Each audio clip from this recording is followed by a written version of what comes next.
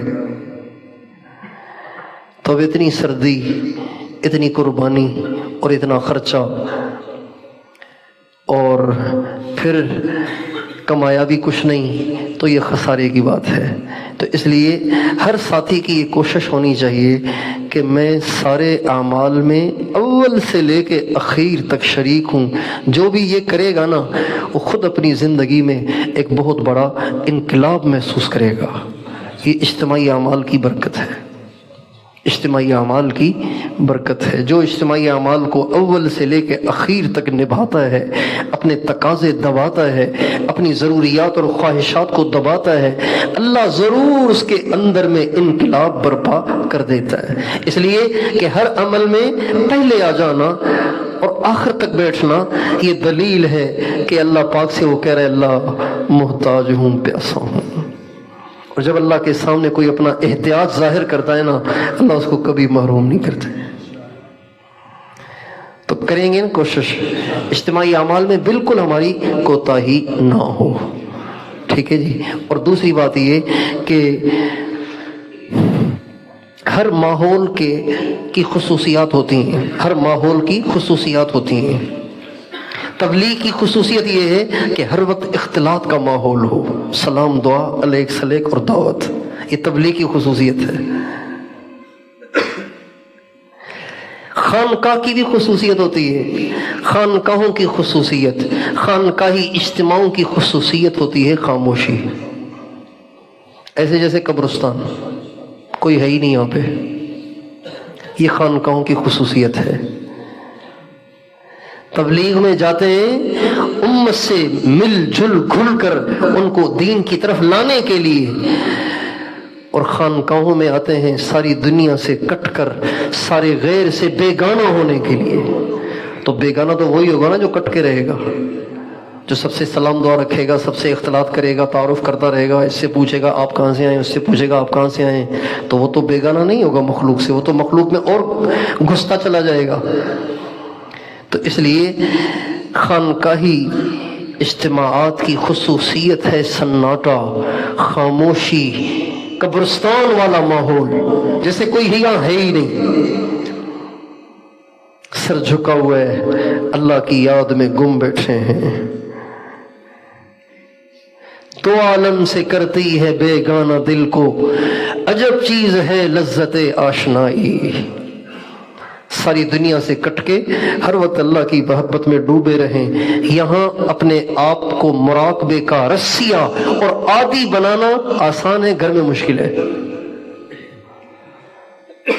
اس کی کوشش کریں ہر وقت یہی نظر آئے، اول سے ممبر سے لے کے ٹینٹ تک جہاں دیکھو ساتھیوں کی گردنیں جھکی ہوئی ہیں اور اللہ کی محبت میں ڈوبے ہوئے ہیں، یہ ماحول نظر آنا چاہیے۔ اب ہمارے حاجی صاحب تو دائی تھے نا، اور رائے تبلیغ کا مرکز ہے، لیکن ہمارے حاجی صاحب فرمانے لگے، میں ایک ایئرپورٹ پہ اترا، ایک ایئرپورٹ پہ غالباً دبئی ایئرپورٹ پہ، کہتے میں اترا تو اتنا لوگ تو بہت تھے لیکن اتنا سناٹا کہ کسی کی آواز ہی نہیں۔ تو حاجی صاحب فرمانے لگے یار دعا کرو ہمارے مرکز میں بھی اللہ ایسا سناٹے والا ماحول بنا دے۔ تو یہ اللہ کا گھر ہے، ویسے بھی اس میں بات چیت کرنا اچھا نہیں ہے، دنیا کی باتیں تو کیا دین کی باتیں بھی اس میں ماحول میں ہم کرنے سے بچیں، زیادہ سے زیادہ اپنے دل کی طرف توجہ رکھیں اور اس بات کا خیال رکھیں کہ اللہ تعالیٰ کی طرف سے انوارات آ رہے ہیں، میرے دل کی گندگی دور ہو رہی ہے اور میرا دل کہہ رہا ہے اللہ اللہ اللہ۔ اس تصور میں رہے ہر وقت، وضو بھی کریں اس خیال سے، کھانا بھی کھائیں اس خیال سے، کھانا کھائیں تو آپ کو پتہ ہی نہ ہو کہ میرے ساتھ کون بیٹھا تھا، میرے دائیں بائیں کون تھا، آپ کو پتہ نہ چلے۔ ایسے بیگانے رہیں گے اللہ تعالیٰ دل کو اپنے غیر سے پاک کر دیں گے، مخلوق میں گھسے رہیں گے تو پھر مخلوق کی طرف مائل رہیں گے، اللہ کی طرف مائل نہیں ہو پائیں گے۔ تو بھئی اس کی کوشش فرمائیں گے انشاءاللہ، اللہ تعالیٰ ہم سب کو توفیق عطا فرمائے۔